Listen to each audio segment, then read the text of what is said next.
Hello, this video is produced by the Video Records Project of the UC Davis Emeriti Association. I am Joan Borkman.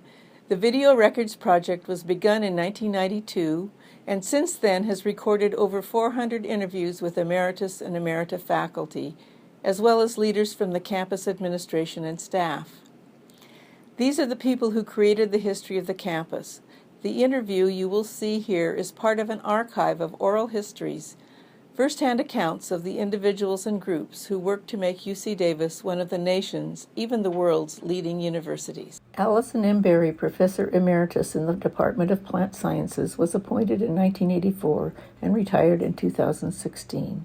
She did fundamental research on mutualistic plant-microbe interactions and discovered essential aspects of the mechanisms of biological nitrogen fixation in roots from maize to nitrogen-fixing trees. She also applied her expertise in woody plant architecture and development to manage interactions between human and natural systems. She was active in outreach and applied research, co-leading long-term trials of urban trees for changing climates with statewide cooperative extension personnel and U.S. Forest Service personnel. Alison co-chaired the Landscape Horticultural Work Group and co-founded with Lawrence Costello of UC Cooperative Extension the statewide California Tree Failure Report Program, a database of tree architectural failure patterns in urban landscapes. This program is now called the Western Tree Failure Database. Later, she was the founding director of the UC Road Ecology Center, a campus-wide interdisciplinary research consortium. She has served as program director of the Metabolic Biochemistry program at the National Science Foundation. In 2001-2002, she held a Bullard Fellowship at Harvard Forest, Harvard University. In recognition of both her fundamental and applied research, in 2010 she was awarded an honorary doctorate by the Faculty of Science, Stockholm University. Throughout her career, Professor Berry placed high scholarly value on mentoring graduate students and diverse undergraduate interns to gain research experience and on fostering international cooperation. Her work continues as an emeritus. Alison is interviewed by her colleague, Wendy Silk, professor and plant scientist emerita.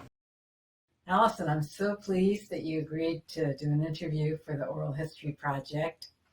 I remember I met you, I was teaching over in landscape architecture, and I was very startled to find a young woman in one of the labs. We were both the first women hired into our department, into tenure track, and it was just so refreshing to find you there. And then we discovered we had many things in common. So I've admired your work through your career, and I'm so pleased that you're here to tell us about it. Thank you so much for inviting me, Wendy. It's really a treat and an honor that you invited me to talk today. So I look forward to our conversation. So let's start by, maybe you want to just talk a little bit about the general area of your work. I know an important word is symbiosis. Do you want to maybe take it from there? Sure. You know, I when I was deciding whether to go on for a doctoral degree or not, I wanted something that really meant a lot to me, that I thought was a fundamental process in nature, and I became very engaged in symbiotic interactions. And in symbiosis is two organisms, sym and biosis, and that work together, cooperate in signaling in some kind of nutrient exchange, sometimes very sophisticated and complex interactions that is mutually beneficial to both the partners.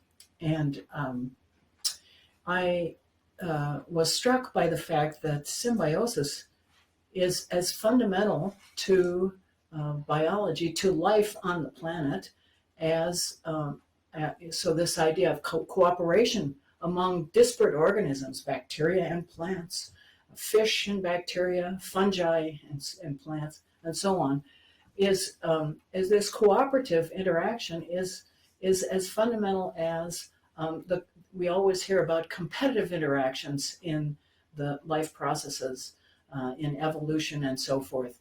But cooperation is just as abundant a concept and finding. So at that time, we know even our own cells contain mitochondria, that those are evolved from a bacterium that was engulfed by a proto animal cell, and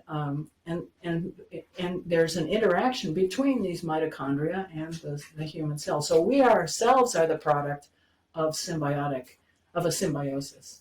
And in your work, you specialize particularly in symbiosis in support of nitrogen fixation. Is that right? Yes, that's right. So that's another fundamental process, biological nitrogen fixation, which undergirds really life on the planet, whether it's in the oceans or in terrestrial ecosystems. There are bacteria, and a multitude of different kinds of bacteria, that fix nitrogen. They contain an enzyme called nitrogenase, and it's able to take atmospheric nitrogen, N2, which is a gaseous form, convert it to ammonium, NH3, by reducing it. And then that ammonium can be taken up by other organisms, converted to amino acids, attached to different carbon compounds to make different amino acids. And those are the building blocks for proteins, and that all life depends on. Right. So it's the basis of the food chain, really. It's the basis of the food chain. And I always say that nitrogen fixation is comparable to photosynthesis, carbon fixation, because all of the nitrogen that we have in our ecosystem, in our planet, that's from a natural source, it is derived from nitrogen fixation. So it's similar, taking a molecule from the air and converting it to a form that life can use. Well, I've admired, as I learned about your research, your ability to work in the most basic aspects, including genetics and fundamental cell biology, all the way up through very applied problems in tree architecture and flood management. So Right. hopefully we'll get to We'll that. get to those. Sure. But let's dial back a little. How did you become interested in science? When we were young, it wasn't so common for girls to be scientists. What do you think influenced you to become the scientist that you are today? Well, that's a very interesting question. I grew up in it was a small town at the time, Naperville, Illinois, and then it was in the process of becoming larger and more subdivided and so forth as I grew older. But it was a small town environment, a small college called North Central College, and my mother taught there. So we lived right across the street from the college. She taught English. My oldest brother, I have two siblings, two brothers. The oldest brother became a professor of English as well, and the other brother became an attorney. So we didn't really have science in our family.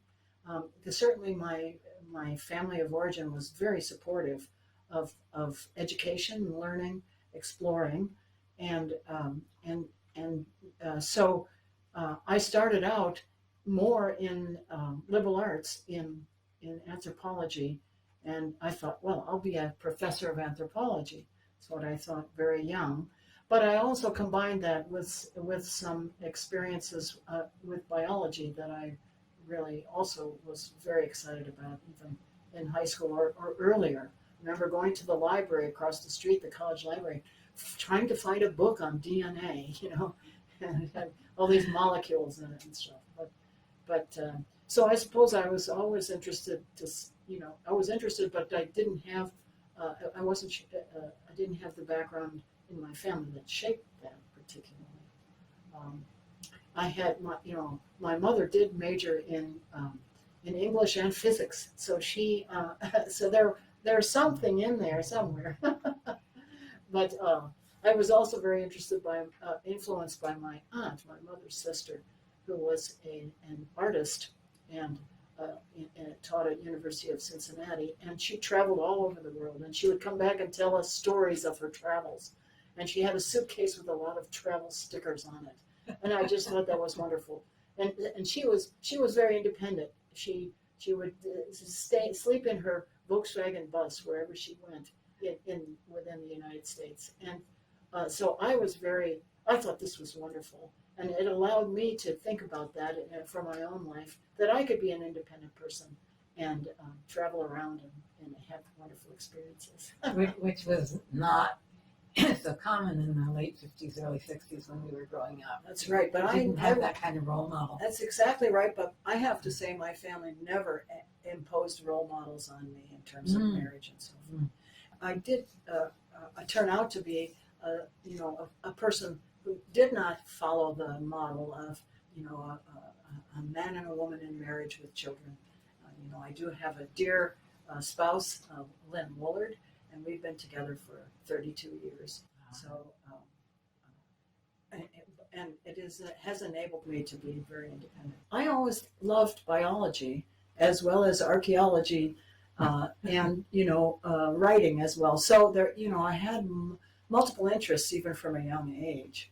I went to a conference at University of Chicago when I was in high school on DNA. Oh. And so then I was introduced then to that. So I, even though what happened in college was that I pursued more liberal arts education and ended up majoring in anthropology. Anthropology? Yeah. Ah.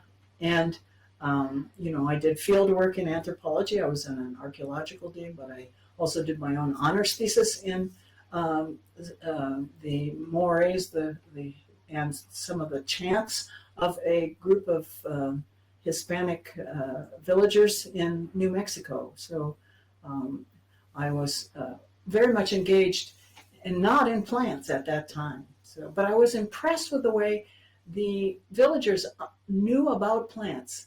They knew all the uses of all the plants. They ate many of them. They made herbal medicines, and so I suppose that was my first transition into being interested in So plants. these were remote villages where?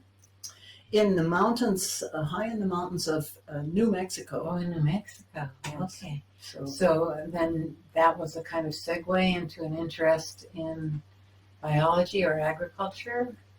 I've always been multiply interested. That's the thing. So I also was interested in sustainable agriculture and solar greenhouses.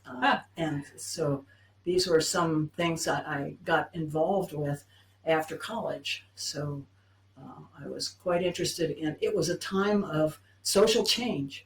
It was the late 60s, early 70s. Oh, yeah. So there was a lot of anti-war activity I was even engaged in, and women's rights, and certainly Chicano rights and civil rights in general. So,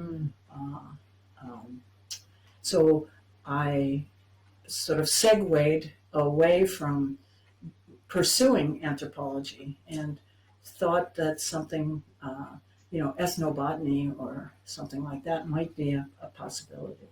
So we were talking about how your interest in the anthropology of these remote villages in New Mexico had led to some interest in agriculture and food production.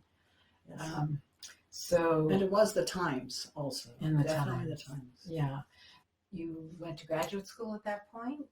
Yes. I went to University of Massachusetts, and at that point I had to do some undergraduate courses in science, and I didn't have that background, and so I did that and did a project for my master's degree and got a master's. And then I heard there was an opportunity at Harvard Forest with John Torrey to work as his research assistant, and he was working on a root nodule symbiosis, so nitrogen fixing symbiosis between a bacterium that fixes nitrogen and a host plant, in this case in the roots, and it actually gets. And so the beauty of this interaction is that the bacteria finds a way to climb in to actually get into the living cells of the plant root, and then form this swelling, which is a root nodule. If you've ever picked up a pea plant or a bean plant and looked at the roots, there are these little knobs, and those are root nodules. Pink knobs. Pink knobs, that's right. That's the name of them. So that just sounded wonderful to me, and And I've been passionate about that ever since. I've been doing this this is a strong central thread of research that I've been doing into the current, right today, in fact. So. And so then you were recruited to come to UC Davis. That's right. I did finish my doctorate. I also did a postdoc with Margaret McCulley at Carleton University for a couple of years, and then I was recruited to the Environmental Horticulture Department at UC Davis. So tell us what were your early experiences on the campus? What was it like? Well, the Environmental Horticulture Department is reasonably applied department.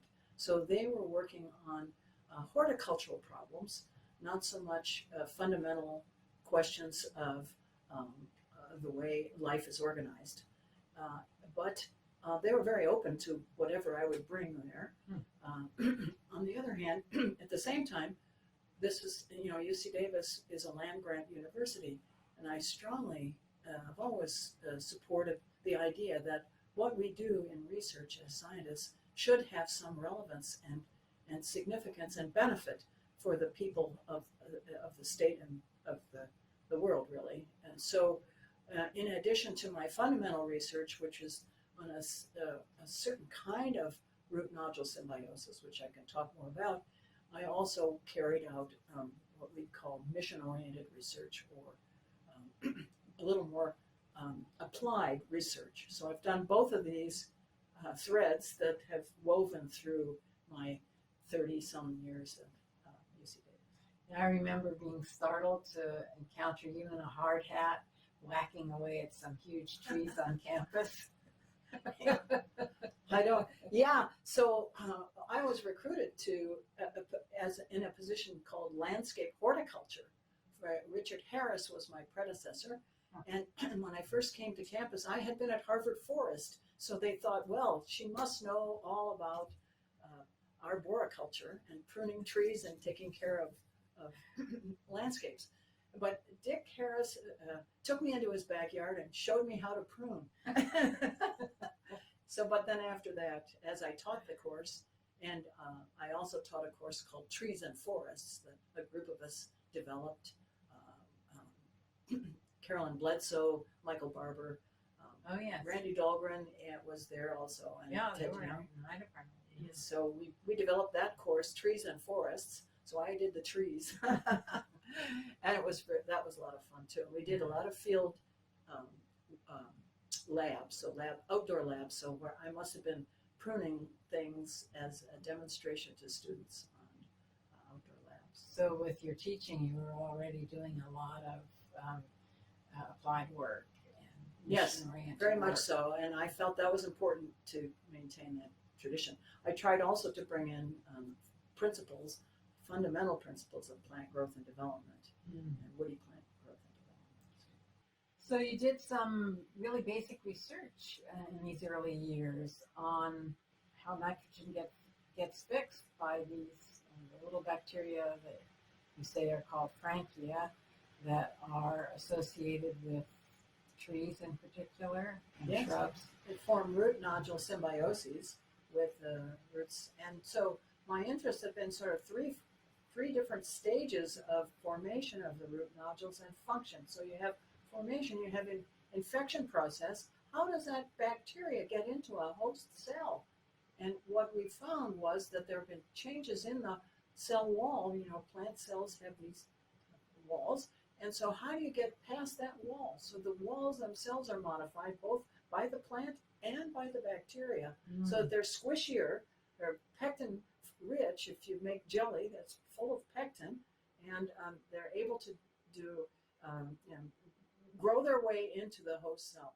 So that was the first 8-10 years.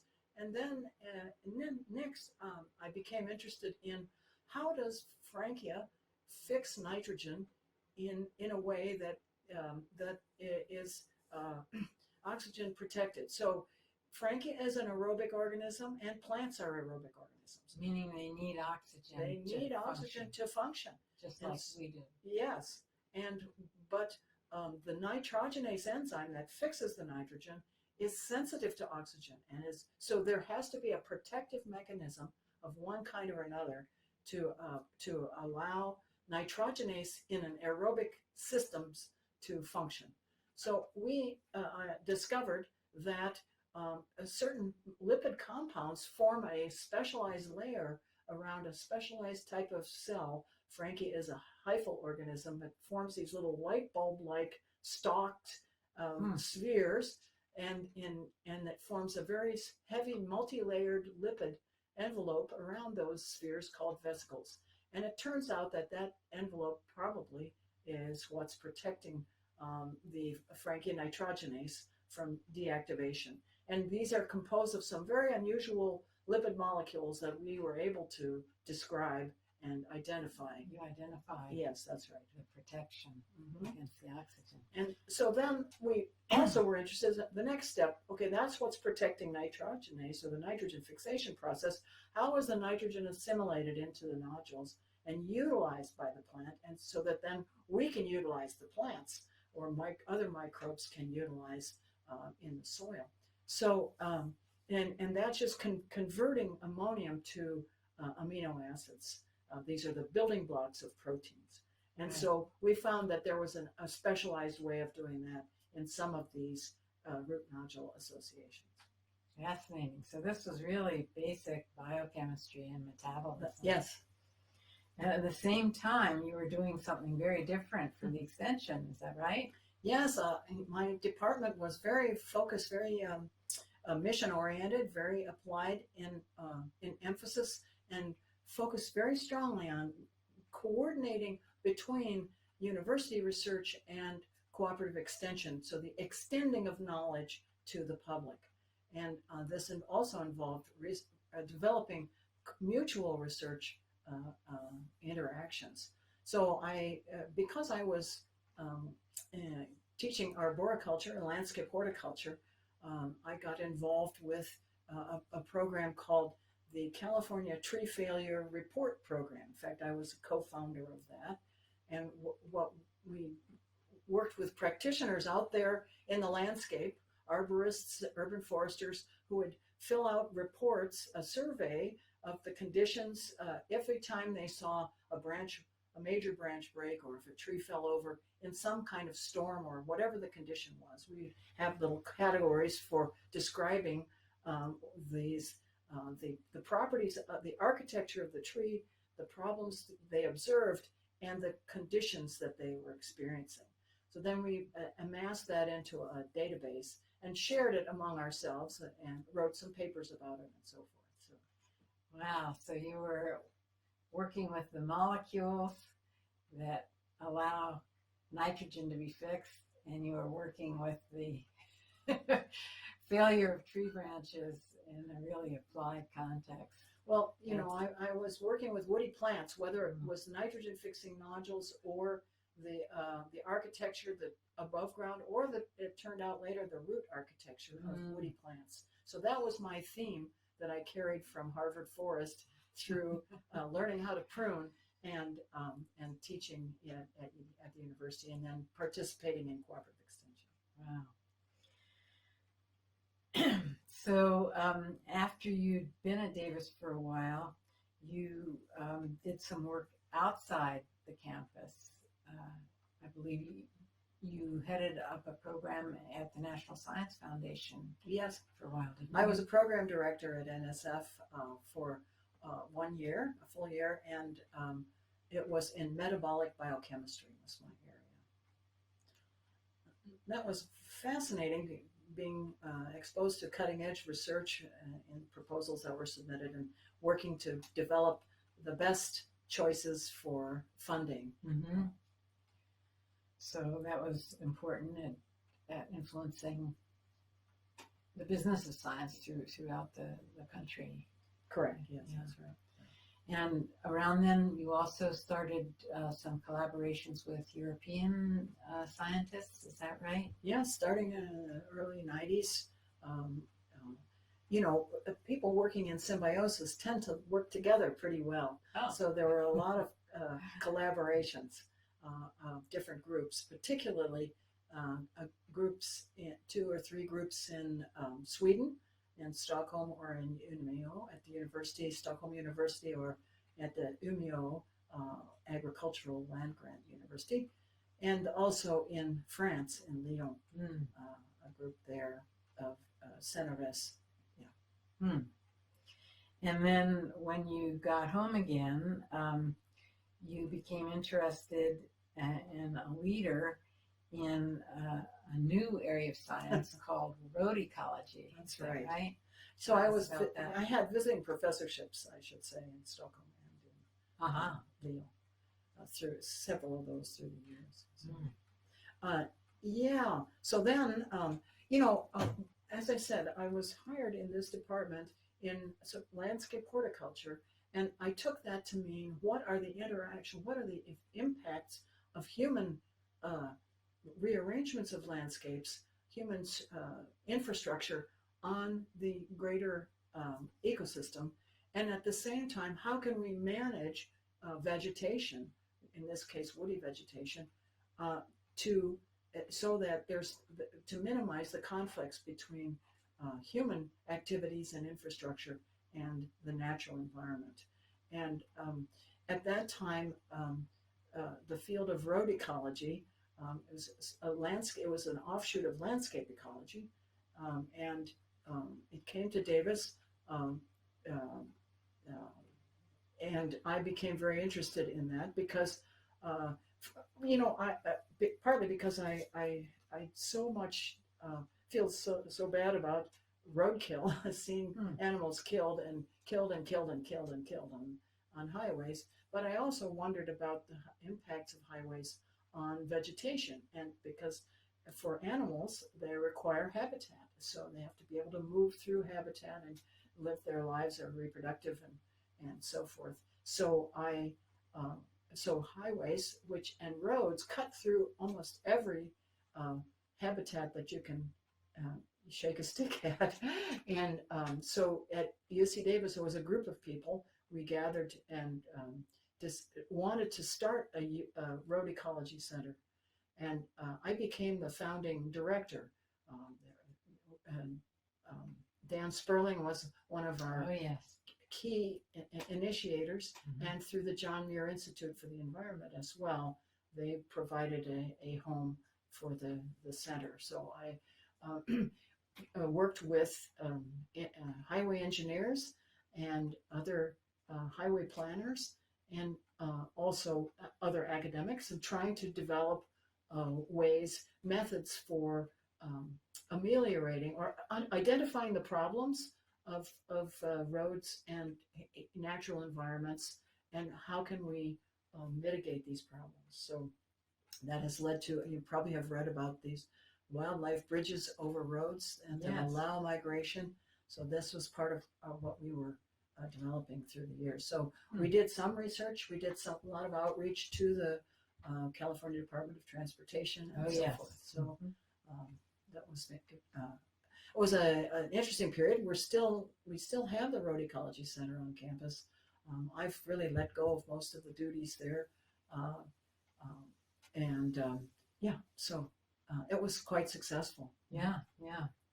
I remember I had some interest because I was doing a lot of work with copper, and it turns out that copper washes off roads in quite a major way. I'll bet. And that can be terribly toxic to aqueous systems that might be nearby. But anyway, interesting. It's another story. So we did engage quite a number of researchers on campus, wildlife biologists, and some people who were looking at runoff or air pollution, and what kinds of impacts the products of the road systems have on natural systems. I remember. So at the same time that you were doing this very applied, mission-oriented work with the Road Ecology Center, you were starting to take advantage of new technology in genomics. Is that right? Yes, that's right. Yeah. So we were starting to sequence genomes of bacteria initially at the Joint Genomes Institute, JGI, which is federally funded laboratory. One paper has appeared only in 2019, and that was a major international effort. I don't know, over 50 co-authors, something like that.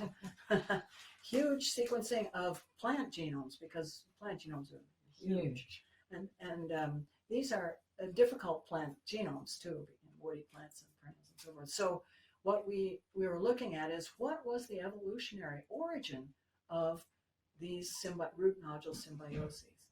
We have the legumes that are nodulated by rhizobia. We have all these woody plants. Some are in the same family with oaks and beeches. Some are in the same family with roses, with strawberries, with peaches, and there's walnuts. These are all perennial plants. They themselves, the crop plants, don't form nodules, but their cousins do.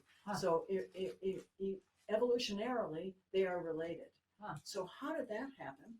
So we determined, from all this sequencing, that there was one origin, a single origin, for both the legumes and the actinorhizals, no matter whether it's Frankia or Rhizobium as the microsymbiont, and that then progressively in the descendants, the capacity to fix nitrogen was lost over time. So I should say that nitrogen fixing symbioses, flourished 100 million years ago, when as land plants were colonizing, but also they flourish as pioneer species in marginal conditions after a fire, or after glaciers are retreating, or after volcanic eruptions or landslides. Then come the nitrogen fixing plants. So they're really adapted to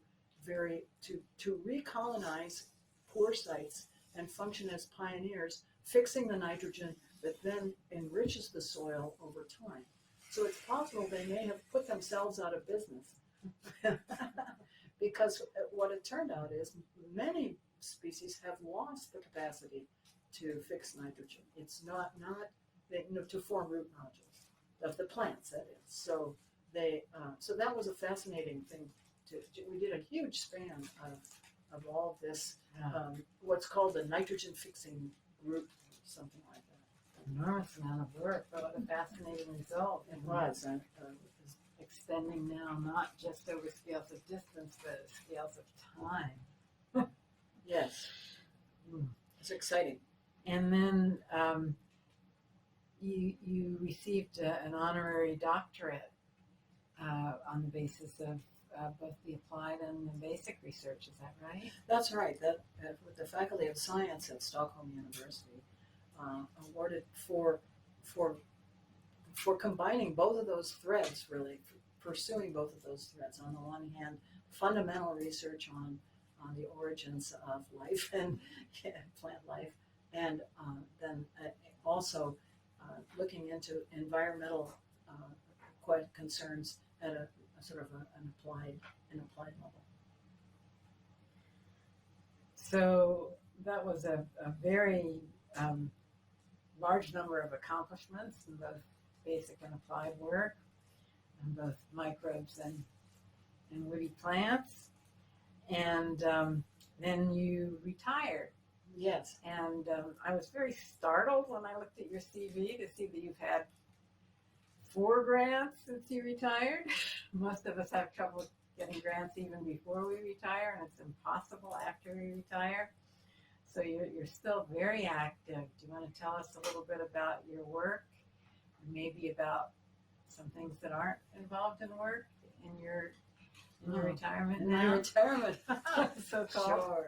Sure. On the one hand, I was part of a group that we found nitrogen fixation in the roots of maize, of native maize in Mexico. And corn.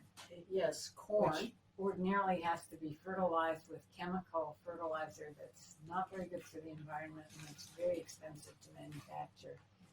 Requires tremendous amounts of energy. So in Oaxaca, this is where corn evolved. And they have these ancient land races that they've kept going, the farmers keep going. And those root systems do produce. We were able to use some stable nitrogen isotope experimental methods to demonstrate that they are fixing nitrogen in the farmers' fields. So that was an exciting finding on the basic side. And the more applied side, the grants that I have or have been keeping going are a collaboration with urban forestry researchers from Pacific Southwest Research Station. That's the U.S. Forest Service. And we're looking at what we call climate-ready trees. So for urban situations. What's a climate-ready tree? So what we're trying to do is test out trees that we selected through the process of selection for different traits that could be grown and used in urban forests that grow a little bit further south in a different climate zone from where we are planting them. So we planted in 4 parks in Sacramento and at the University of California, Davis, and at UC Riverside, and in 8 parks in the Los Angeles area. So we're testing this suite of trees to see. It's a 20-year experiment. Well, that's ambitious at our age. Fortunately, there's some younger members as well. So that's a lot. That's really enjoyable. Yeah. And it's spurred other groups to start looking at. That's a daunting thought that we're predicting that Davis will be like Riverside or Los Angeles in 20 years. You're probably right. That is what's predicted. Those are projected. Yeah. And you're also doing some work, or you did. Maybe that's a project that you've already finished now, but you did some work in conjunction with understanding the impact of vegetation on the failure of Oroville Dam. Oh my goodness! Flood control, right? Yes, I've had 2 major projects with the California Department of Water Resources when the Oroville Dam spillway broke. I remember that was a catastrophe. Catastrophe. 200,000 people were evacuated. Right. And it was terrible. And then this forensic study afterwards is trying to understand what were the causes of the failure of this concrete spillway. It's been there for 50 years. And so I was given a grant to investigate the role of tree roots. Now, there were a lot of trees, gray pines growing in that area, and did the tree roots cause breakage underneath the concrete spillway? Did they? No. It was more of a bedrock problem, but we used some interesting technology of remote sensing to be able to count and measure the trees and their distances from the spillway and look at roots underneath the concrete to see if what the correlation was between the roots and the trees. So it was pretty low. Fascinating. And then I had another project with on tree root systems in levees. So there we had to develop some techniques because the concern was, what are tree roots doing? After Katrina, the Army Corps of Engineers insisted that trees should be cut down on the levees. I remember when they went and cut all the trees off the levees. Because of the potential for uprooting and causing damage to the levees. In fact, no evidence has ever been shown that any trees have uprooted and caused damage to the levees anywhere, even including Katrina. But nevertheless, it was something to study. So we had to figure out how are we going to figure out what is the architecture of the tree root systems in 3D, and how does that relate to the levee slope and the other structures, the human infrastructure. So we developed a technique of using air knife to excavate the roots just with compressed air, and then using terrestrial LiDAR. So it's a laser beam that can scan the roots that have been exposed, and then it can be reassembled into a 3D image of a tree root system. In the levee. Wow. And we were able to tell that, hey, they're not really. Well, anyway, we were able to look at the architecture of the trees. Right. And although you've been very, very productive as a retired scientist, I've sung in a couple of groups with you, and I know you have some other hobbies too. Do you want to Oh, just sure. Yeah. share anything about the other side of your life? Oh, sure. So, I've been doing yoga for since the mid 80s, I think. So, studying yoga and learning, and in about mid 2000s, so 2006, I went to India and I went to really a clinic, a yoga clinic, and took some courses and became fascinated by the potential for yoga in healing, so yoga at therapy, sort of